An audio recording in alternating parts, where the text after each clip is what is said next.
Ladies and gentlemen, welcome back to Satisfactory. Today we're going to be doing a little bit of exploration, and we're going to be finishing off Phase 2 and Phase 3.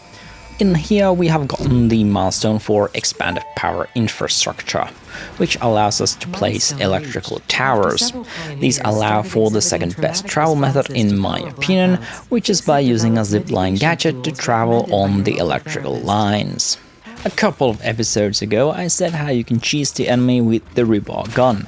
Here is a prime example on how to do it. The speeder can fight back, but they are slow to respond and you can easily dodge their spit. The basic hawks are completely defenseless against the rebar gun if they cannot reach you. There are hawks that can launch projectiles towards you, but these basic ones are easy to take care of. They do require quite a lot of shots to be taken down though. When fighting on more even ground, I would advise getting a jetpack or a rifle to gain an advantage on the harder enemies.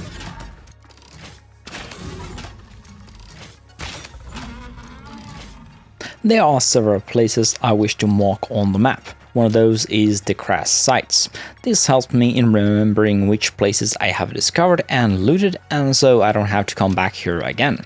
Also, if your window looks like this, so that you cannot see the apply and cancel buttons, make sure you are not running the game in windowed mode. That was the reason why I had to fight with this window over here.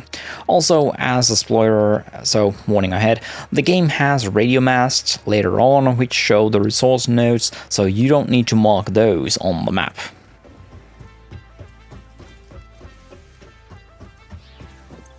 Phase 2 is complete. This means we now get to oil production and trains. These are all massive undertakings. The oil can be simple, but when you add all the alternative recipes to the mix, you start to see the cobwebs that all these links create. Still, it is the next thing we must tackle so that we don't need to rely on coal power anymore. Trains though, oh boy. I have made a single train track before and that is it. Understanding trains and more importantly the tracks is not required for game completion, but it helps. So we must really get to the bottom of how these work, and we will eventually. I just have to figure it out myself first. As I'm editing this, I have just lined up my first train track on this run, and oh boy, it was a really messy business. On a positive note, the jetpack is an awesome tool for exploration. You do need better fuel than solid biofuel, but every bit helps. It can also save you when fighting those bigger enemies. I got my factories sealed up here. We will eventually have a look around on what factories there are and what they are producing. For example, on this cliff we have the concrete production. One of the hard drives we located has been examined and we get the charcoal recipe, which is exactly what I wanted to find. Now we can turn any wood into coal and use it in steel production right here on the starting base. Unfortunately, this means we need to keep chopping down trees in the vicinity, and that means extra labor on our part. We also have the novelist tech, so it is time to clear up these boulders and free up all the nodes and slugs trapped in them. Crude oil is the next step in the automation process.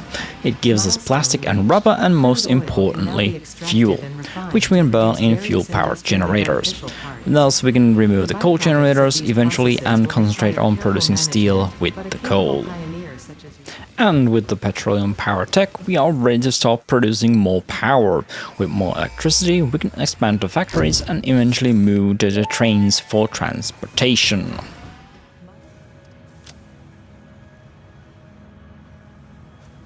The alternative recipes from the hard drives can be a sanity saver. The different recipes can completely alter the way you design and set up your factories. On the negative side, you may end up in a situation where you would like to scrap your factories and begin anew, as you cannot fit the alternative recipe setups inside the buildings you have already created. I have been saving up the Mercer Sophias, Sam Orr and Summer Sloops for later, and I now believe that was a huge mistake, as they open up some really neat tech that is very useful when exploring the map and building factories. I should have been picking these up as soon as I saw them, which is funny because back before the launch version these things were annoying with the constant background noise. Now I really want to find as many of these as possible. And the main reason is the Dimensional Depot, which allows us to transport things from the base to our extended inventory. Very handy stuff when doing things in the game. While my main way of travel is by hybrid tubes, the ziplines do offer a nice alternative for shorter travel. The northwestern desert is one of the best places in the game to start. Plenty of resources rather close by, so building a small banger base here is quite easy if you ask me. The area also has plenty of flat ground to start building as well. So here I am building a base for a train station, as we're going to be moving basic building materials out of here eventually. I have also started the plastic production north of my starting base. I will show you the finished building later on. While things are being created in the base, we will pick up a couple of hard drives while exploring. These will hopefully give me much needed alternative recipes. One of them provided us with diluted packaged fuel. I was going to use this, but it was going to completely mess up my current factory setup, so I have not applied this to anywhere as of yet. I should probably use this everywhere where there is fuel involved. As for the other one, I think I should have taken the stitch iron plates. Instead, I rescanned and chose the steel rods with the thinking that it would help with the rod production. I said this earlier, but I must repeat myself. The guns allow you to cheese certain enemies with ease. All you need to do is find a place that is unreachable for the AI to pathfind to, and you are basically set for victory.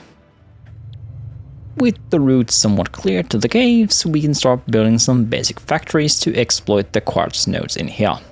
I'm not doing anything fancy here, just miners connected to constructors, and those just spill the products to storage containers. Transportation comes later. At some point I also went through the map, tagging all the research available and doing nearly all of the ones that were available. This opened up quite a lot of the game for me, and it also took me a while. There was a lot of research I did here. I have had this small auxiliary factory here for a while.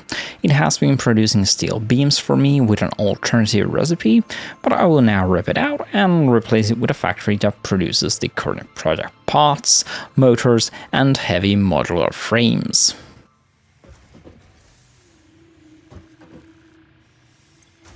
Phase 3 is complete. We will now get access to hovers, resource wells, and to nuclear power. This is going to be a long thing to set up. One of the main reasons for that is the fact that I have been skipping a lot of setup stages for later production. I do not have a centralized storage setup, for example. There is a lot of foundational stuff missing, both figuratively and literally. Let's circle back to the concrete factory I talked about earlier. It has served me well from the beginning of the game, providing me with 45 concrete per minute. Inside we have quite a typical conveyor belt spaghetti running in the air. While this is nothing unusual or even a terrible one, we could be improving here and try hiding the conveyor belts inside a maintenance level. We have also begun plastic, rubber, and fuel production. The factory is located north of the starting factory on the Spire coast. This small factory is providing me with 250 megawatts of power, 40 rubber per minute, 50 plastic per minute, and 40 packaged fuel per minute. On the side building we have the temporary storage and the empty canister constructor. The main factory floor has the refineries. Completed products are being transported to the second level, where they get transported to the side building storage. On the back we are burning all the excess fuel on a generator. Everything else is being packaged for trucks to transport to our starting factory. Over here we have this small setup. We are turning leaves into solid biofuel, and then we are turning that into packaged liquid biofuel, which we can use in our jetpack. We also have a basement level where we have hidden all the piping. And as we are finishing up here, I want to show you this beautiful view on the Crater Lake area, nearly untouched by the Fixit Corporation. Okay, where did I put my concrete? And I believe that is it for this episode. Thank you all for watching and have a pleasant day. Bye for now.